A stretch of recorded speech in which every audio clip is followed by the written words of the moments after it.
This video is going to be about a website called myspicesage.com, and it's sage, like S-A-G-E.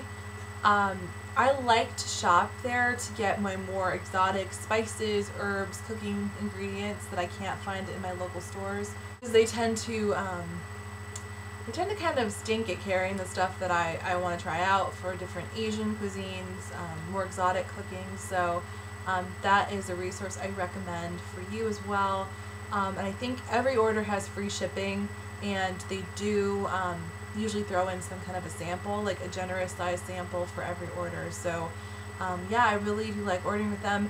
I did have a problem in this order though. I ordered lemon pepper without salt, and the bag broke or something in the package. I just got it in a regular box. It didn't have any like bubble wrap or anything in it, or packing materials. So I'll probably like update you guys and let you know like how their customer service is. I'm going to try to get a hold of them and see if they'll send me a replacement. But other than that, everything else arrived intact, and it was pretty affordable. I got all of these spices for a good price. I'm thinking like $60 to $70, and I got large amounts, so I can be stocked up and ready in my pantry. So like that's kind of what I've been doing lately. I've been trying to stock up in advance and buy in bulk and do things like that to save a little bit of money for us in the long run. So that's another good tip. Like if you do that, you will end up saving more money than buying in smaller quantities in your grocery store. So on to the little review. I'll go over what I got, let you know what I think. I got a staple, just Italian seasoning, and this is the 4-ounce bag, so you get a lot for that. So if there's a certain herb or spice that you use a lot of, like we make a lot of Italian food, pizza and different things, maybe get the larger size. But yeah, this is the 4-ounce, and it's got marjoram, sage, basil, thyme, and oregano. So that'll be really good. And what I like to do, I don't love these bags. I'm not crazy about them for regular use. I like to take old spice containers and clean them out and just repurpose them and put these spices into those. So just use like a permanent marker and write the name, or use a Tupperware container or something, because these bags are kind of flimsy and a little cheap. So that's just something to keep in mind. But yeah, this is what I'm talking about, buying in bulk and you'll save money. I think this was maybe like $5 for this whole big thing.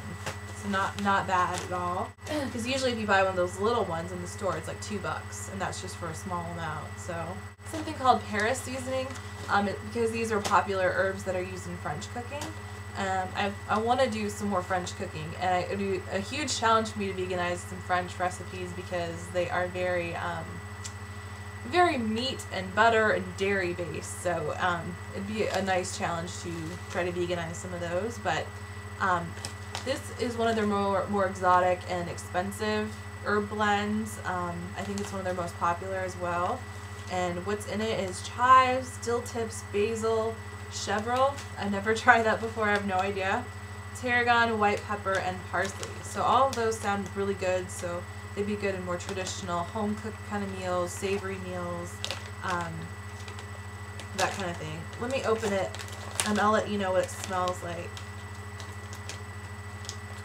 The chives are very prominent in this one. I guess that's because it's the first ingredient. So if you love chives and dill and those kind of flavors, you're going to love this. And the white pepper is already in there, so it'll have a little kick to it as well.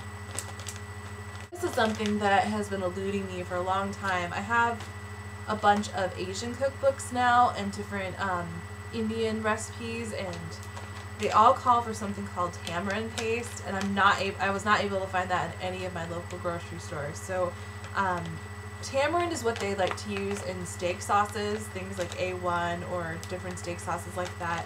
It's a key ingredient in that.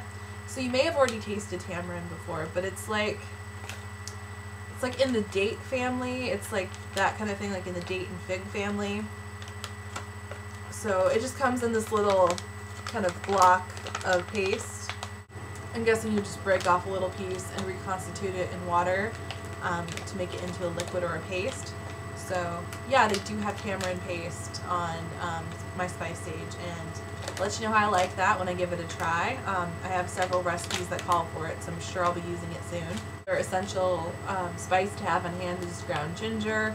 I use this in a lot of things, in baking and cooking and Thai cooking and Asian cooking, any kind of cooking. Like with a more Eastern flair, tends to use a lot of ginger. So yeah, I just picked up an ounce of this. And cardamom, that was one I couldn't find in my local grocery store, not for an affordable price at least.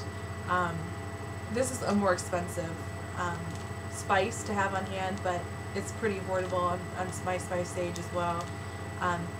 It has like a sweet kind of peppery smell. Like, I think it'd be amazing in Indian cooking. I know a lot of Indian recipes call for cardamom, and I know it's used in some baked goods as well. Like my vegan cookie jar cookbook calls for some of this. So, I definitely think this would be awesome in curry blends and things like that. Like, I see a lot of curry blends that already have cardamom in them, so it just adds that nice kind of sweet, smoky, peppery smell. It's really nice, really unique. I got a Moroccan spice blend because I've wanted to try Moroccan cooking, and it's called Biber spice. So this is like a typical Moroccan spice, and the ingredients are paprika, ground red pepper, salt, ginger, onion, garlic, cardamom, coriander, nutmeg, fenugreek, cinnamon, allspice, and cloves. So yeah, I can't wait to try this out. I really want to try Moroccan food this year. I got orange peel powder. Some of that. I think this would be great in baking, making any kind of recipe that calls for orange zest. This would probably fill that. It's a little easier to do than grating your own oranges. So that was another reason I wanted to get this.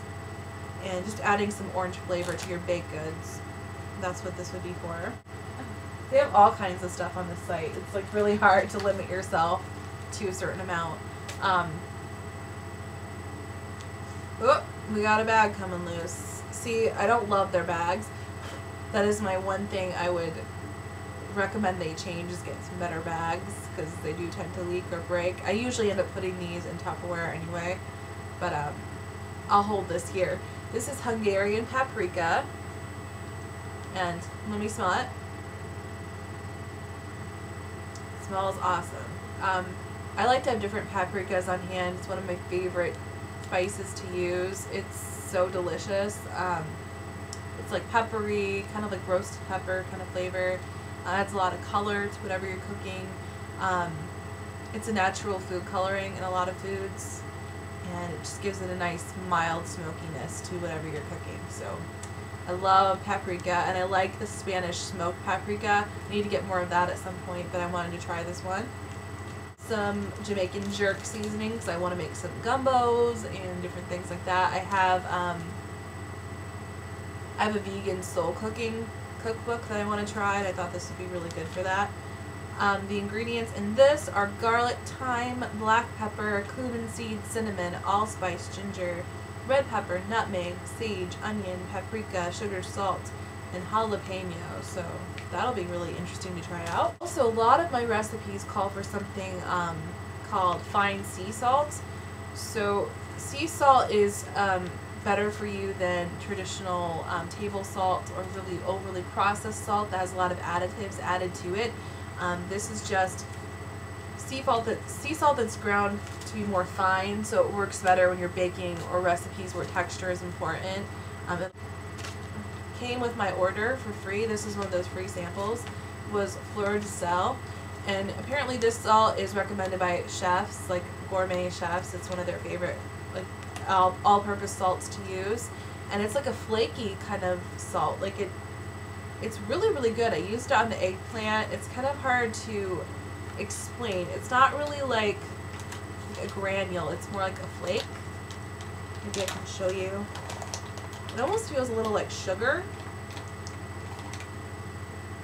But this is what it looks like, and it crumbles like when you, excuse me, it's messy. It crumbles when you push it between your fingers. It's a really nice, different salt. Like it's more smooth.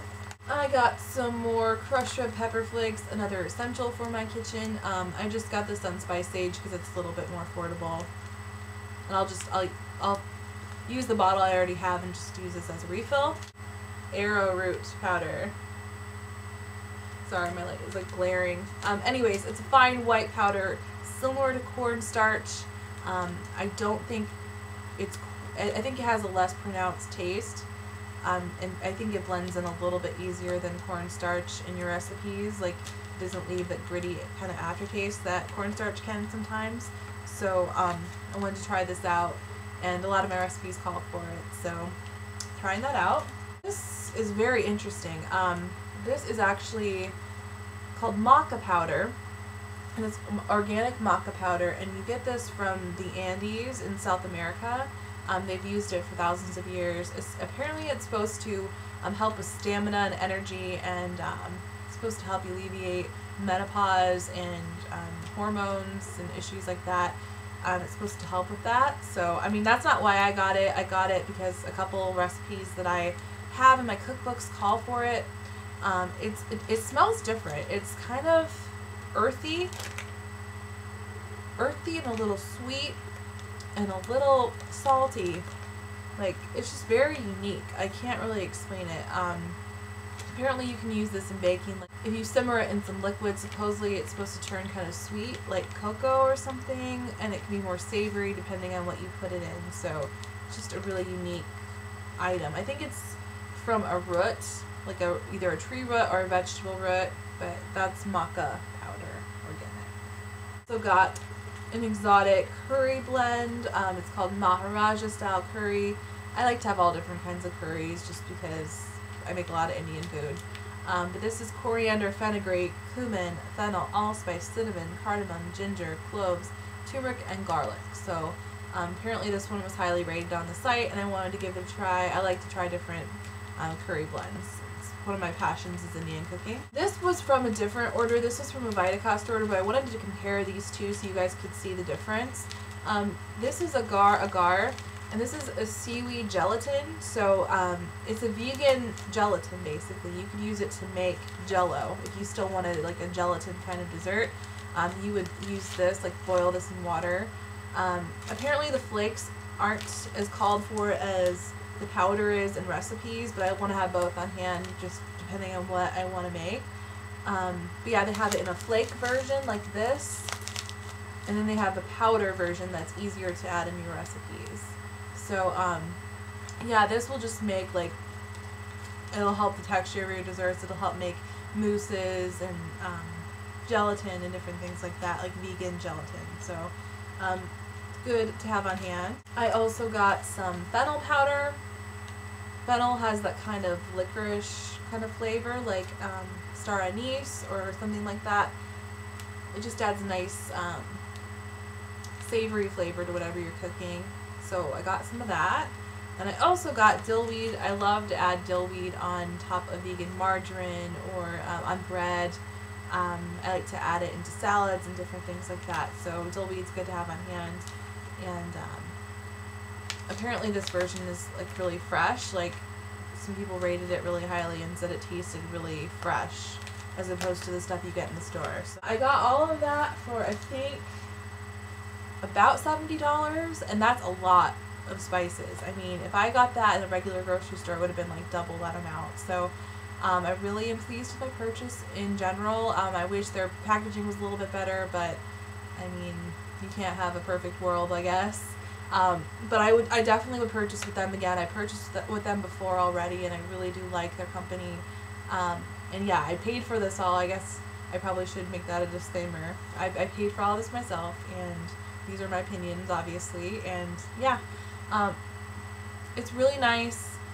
Like, I recommend, if you do have a few cookbooks that you're wanting to try and different vegan recipes you're interested in, it kind of helps to go through the ingredients and the recipes to see if there's anything in there that you don't have access to, and get it before you need it. And that way you're not like stuck not being able to make something or having to wait till it comes in the mail until you can order it. So look through your recipe books, see if there's anything that you'd like to make that you can't find ingredients for locally, and just do a little pre-planning, order in advance, and again, like they have free shipping and stuff like that, so that's really nice.